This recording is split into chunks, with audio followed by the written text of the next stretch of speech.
Hello and welcome back to the channel. Today I'm playing Chaturaji chess, where 4 players each get half of a chess army, and players capture pieces for points. On screen is the point value of each piece. We also get the boat piece, which moves exactly like a rook. In this variant, first place gets 3 wins, second place gets 1 win, third place gets 1 loss, and fourth place gets 3 losses. My goal is to win 5 games. Let's get started with game number 1. All right, game number 1, we get the blue pieces. I'm going to try to play this a little bit more aggressively than I did last time and go straight for yellow's king, see what we can make of it. Okay, yellow seems to have the same idea for green, and green and red instead play these moves probably to make space for the king, right? Because now red is threatening this check, and then I have to move my king towards red's position. So instead, I'm going to abandon this plan just temporarily to make space for my king to run into my own position instead. Okay, we get the bishop developed with fianchetto. Let's start pushing these pawns, looking for check, looking for some captures. Maybe we can open up our boats. And I'm already ready to call this a rook at some point. I know I'm going to call it a rook at some point, but I'll do my best to call it a boat since that's what it is. Okay, we get bishop here by green targeting the boat, and then a pre-move check by red. That doesn't seem to be an issue for me. I'll just walk my king away, and yellow now has to respond to this bishop attack. It's very strange how you have these different perspectives because we each get half of a chessboard, so half of a chess army rather. So my whole army walks this way, yellow's whole army walks this way, green's army walks this way, and then red's army walks back towards me. So it's very strange how we all have very, very different perspectives of the board. It kind of reminds me of this thing that kids used to do at tournaments where they would get up and stand behind your board to look at the position. And the argument was they were getting a fresh perspective on the board, but we all knew that it was really just an intimidation tactic, especially at high-level tourneys like nationals. They would come up, stand behind you, look over your shoulder back onto the board as if they were seeing something that you weren't. And it seems here we just capture yellow's king. Awesome, cool. So we are now 3 points ahead with a checkmate. None of these points actually mean anything. If anything, they're just in the way of us promoting. I'm going to allow green and red to bicker for a little bit while I go ahead and sneakily capture my way to a promotion.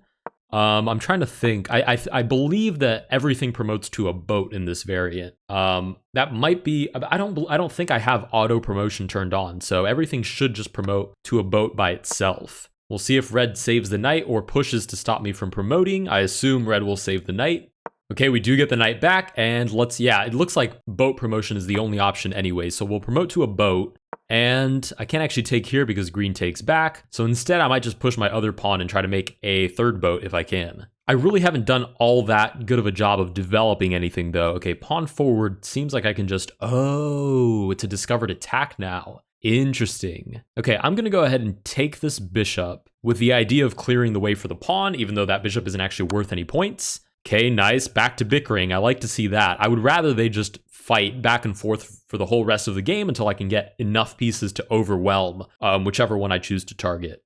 Okay, we get the recapture. Green is now threatening the boat, but it is defended. Let's go ahead and take this pawn.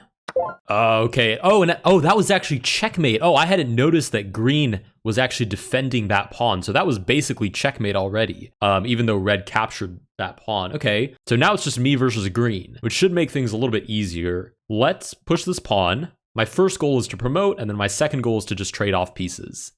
We are equal in terms of points, so any trade here is a fair trade. And it seems green is more interested in activating their pieces. Okay, the boat gets developed, sure. Let's move our boat here. 14 seconds, okay, threatening this check, and then also clearing the way for our next promotion.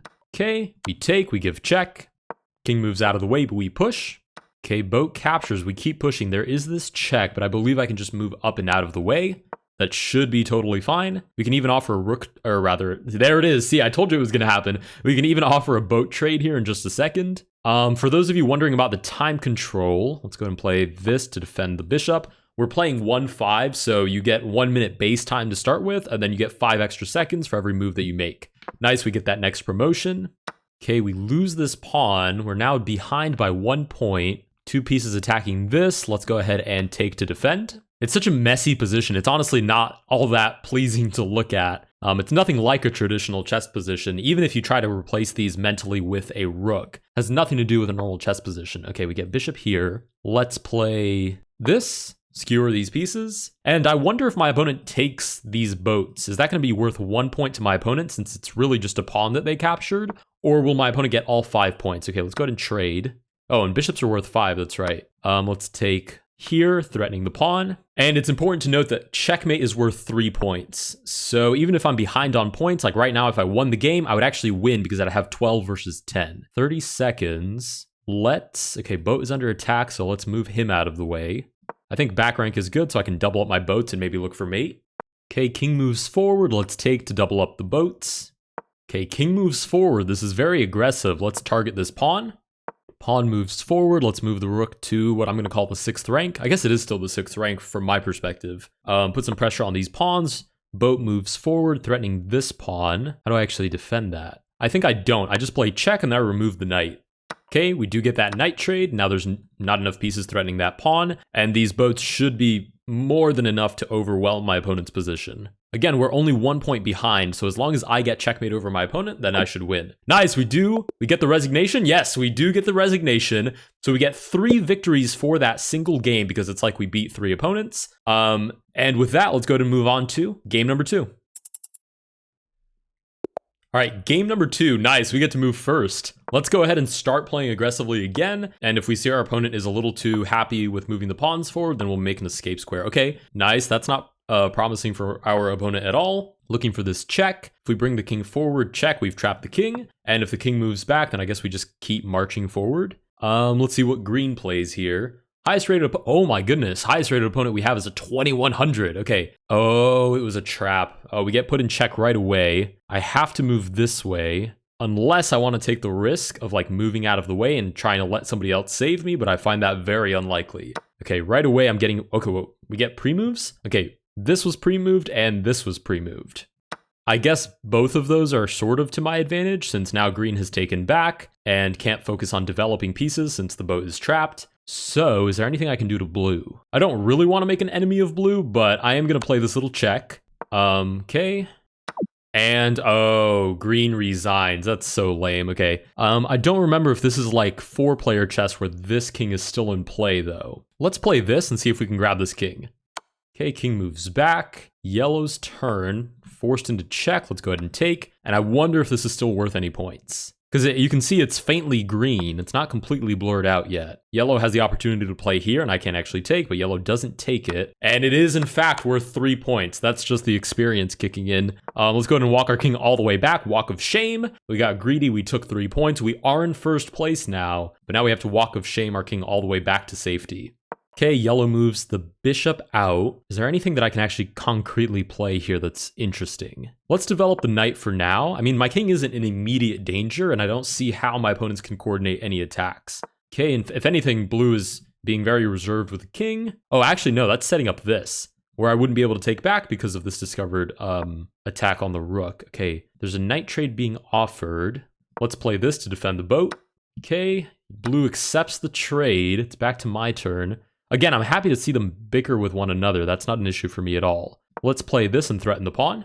The idea here is, oh, I can't actually play it doubly. Oh, never mind. I forgot that pawns can't move twice at a time here. I was going to play e5 and take advantage of the pinned pawn, but e6 has to come first, and that's just a free pawn. So let's take here instead. Gives me a free point, threatening to take back this way. Oh wait, why didn't I just take this? That was free the whole time. Okay, let's take with another point and another check. We are now tied for second because blue and yellow have been trading off so many pieces, but I believe we're ahead on material relative to them. I believe we're ahead by a knight.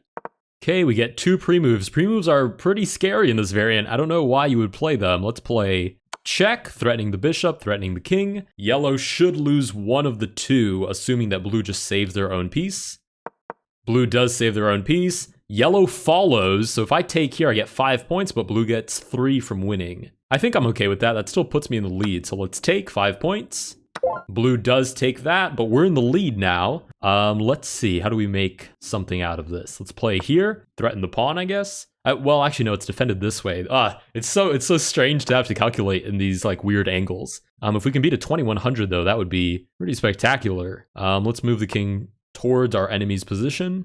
Okay, bishop moves out of the way, booting the knight. Really have no choice but to retreat, so we'll cut our losses and drop the pawn. Okay, we are now dead even, but I bet I could win if we get this boat trade. So let's offer a boat trade.